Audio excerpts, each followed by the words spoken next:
All right, guys. Google Slides. Yeah, I know, very professional of me. I want this video to take as little effort as possible. So I've decided to even have a built-in intro in the video. So roll the intro. Oh shit. Okay.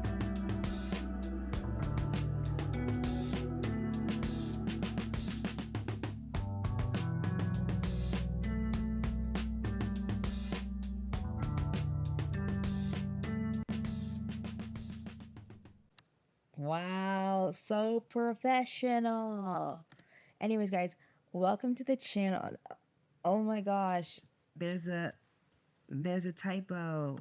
Oh, oh, that was way funnier in my head. That was way funnier in my head. Holy shit. Wow. Okay. Anyways, today we're going to be talking about comfort zones and leaving your comfort zone. And I'm going to specifically be talking about my comfort zone. I don't like the saying comfort zone because I think it implies that your comfort zone is like this good place, like imagine you're at the beach and there is like water that's the perfect temperature and it's not super dirty and there isn't too many people around. That's your comfort zone. Why would you want to leave that? Why would you want to leave your comfort zone, right? If you're in a comfort zone, that means that you're content with your life. It means that your life is good. That's great. But I think in reality, most people's comfort zone is like this. It's like this meme with the dog. You know, it's like, it's not that you're actually comfortable, it's that you're just afraid of taking action. I like to think of it kind of like, imagine you're in a burning building and you're on the second or third floor or whatever, and the fire department is like holding this huge mattress and they're like, jump, jump, you have to jump. And but you're too afraid to jump because you're scared of heights. It's not that you're comfortable with the fire, and it's not that you don't want to leave the situation, but your fear of heights is preventing you from jumping to safety. It's not that you are comfortable being alone and socially isolated. It's that your social anxiety is preventing you from meeting new people, right? That's kind of how I like to picture a comfort zone. So I think I'm gonna start referring to it as like the burn zone or like the burning building or something stupid and dramatic like that, because that's basically is what it is. So in this video, I kind of wanna rank just how bad my own personal burning building is based off of um what's been going on for me in 2024. So the first one, oh, actually, I guess I should explain what this is. If you didn't take like high school level psychology, this is Maslow's hierarchy of needs. It's this theory that you need like these five things to be happy. You need your physiological needs, that's like your basic needs. You need to be safe. You need like love and belonging. You need to have self esteem. And if you achieve those four things, you become a self actualized human being or something. So, um, I went through and I like ranked everything. So, air, according to my phone, the air in my city is terrible and I should be dead, but I'm still alive. So, I'm going to give that 10 out of 10.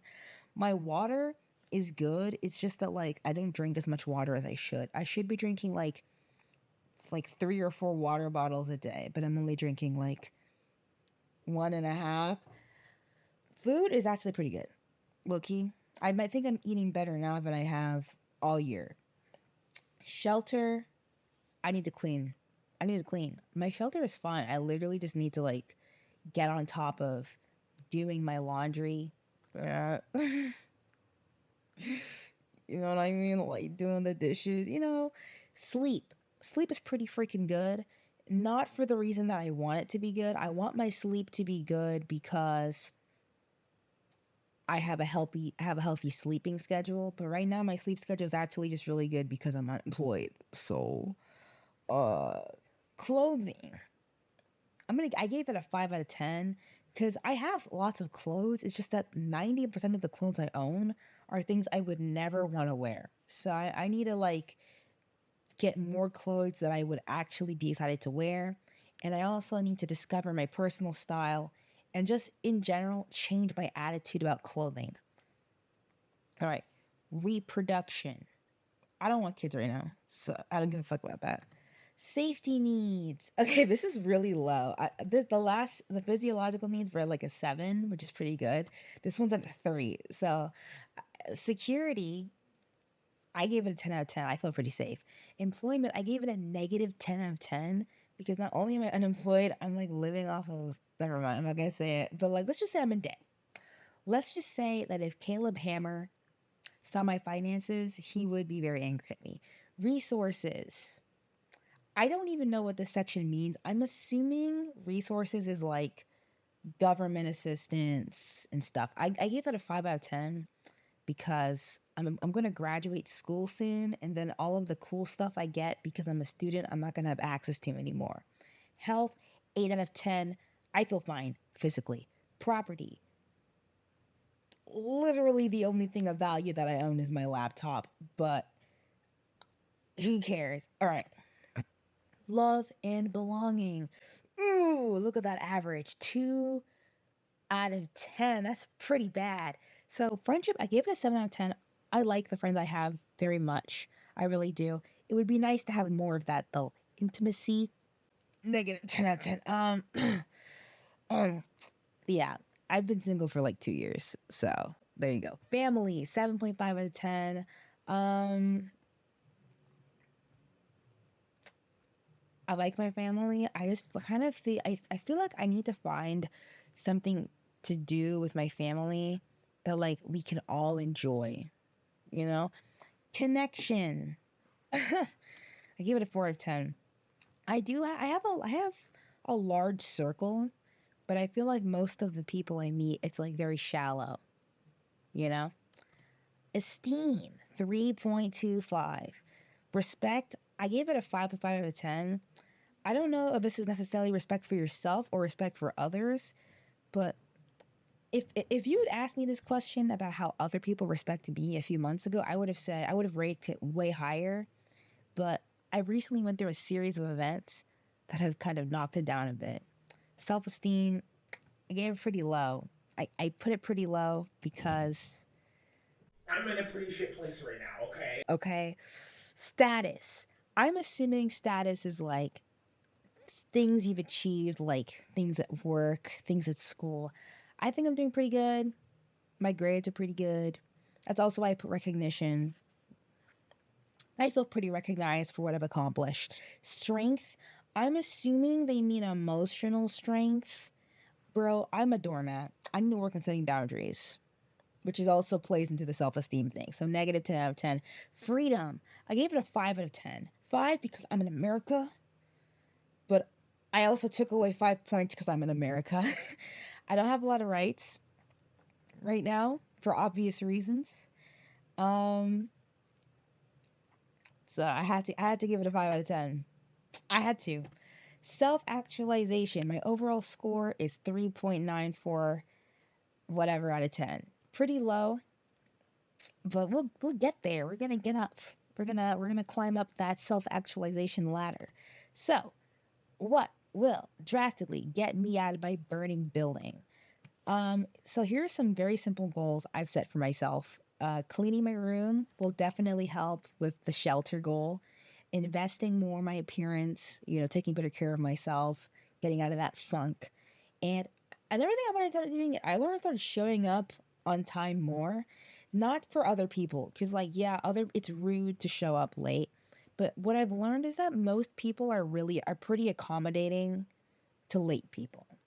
Like most people, especially, you know what I mean? Like most people are not going to make it a big deal if you're late. I think for me, it's like I feel like I'm betraying myself whenever I'm late. Like the emotional stress of like rushing to get somewhere and having to make up excuses as to why you're late is like takes a shot to your confidence. Okay. So I think a big problem with kind of uh recording, not recording, but like keeping track of your progress towards self improvement is that it's very easy to become a lol cow, right? The only difference between somebody like Amberlyn Reed or I guess loser maxing and the average person is that they publicly set a goal and they keep failing at their goal, right? Amberlyn Reed, she wants to lose weight. She keeps failing at losing weight. And after a while, it just starts to get embarrassing. So I don't want to do that. Here's how I'm not going to do that. One, making attainable goals, super important. Two, focusing on routines and not on visible progress. I don't think it's healthy to say, I want to lose 30 pounds. I think it's more healthy to say, I want to eat this many calories per day, right? Another thing, hindsight. Hindsight is 2020. I believe that you should only really talk about certain things in your life after it's happened and you've had time to reflect on it. You'll be a lot smarter and you'll be able to communicate better and you'll avoid embarrassment. And then four, stop using doomer language. The world isn't going to come to an end. I know I use the burning building analogy, but the building isn't literally burning. It'll be fine. And then five, don't be afraid to die trying. I don't mean literally, but like figuratively. People always say, I'll do X or I'll die trying. But are they serious about it? In my opinion, the word die in this phrase means fail, right? Do it or fail trying. I think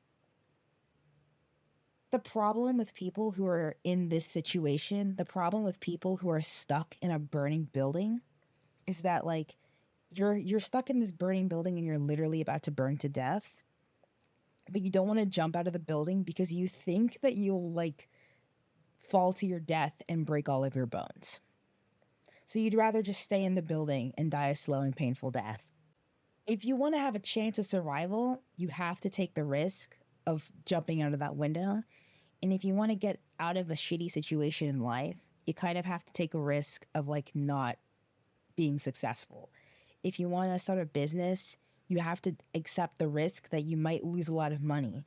If you want to, I don't know, date someone, you have to take rejection as a risk, right? You can't just like stay in the burning building and not jump out the window. Before I ended the video, I wanted to like end the video on a more positive note and talk about some cool stuff I did in 2024 instead of just focusing on the doom and gloom. So I started reading again. I read 11 books in 2024, which doesn't seem like a lot, but I used to never read. Like I read a lot in high school because I was taking AP Lit and English honors and all those like, smarty pants classes. And then once I graduated high school, I just stopped reading. So I'm really happy I got back into reading. I saved like $2,000, which that's cool. Normally I'm pretty irresponsible with money. I taught myself music theory, which is nice.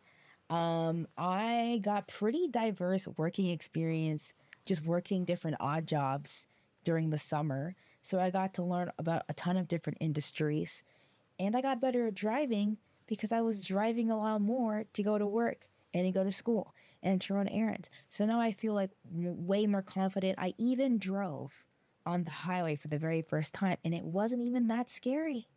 So, you know, progress was made. I feel pretty good.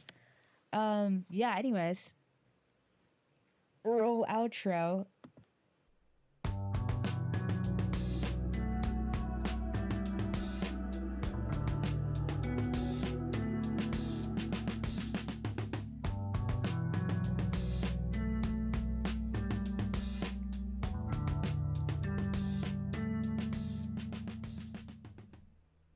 Jeez, I gotta find a better way of doing that.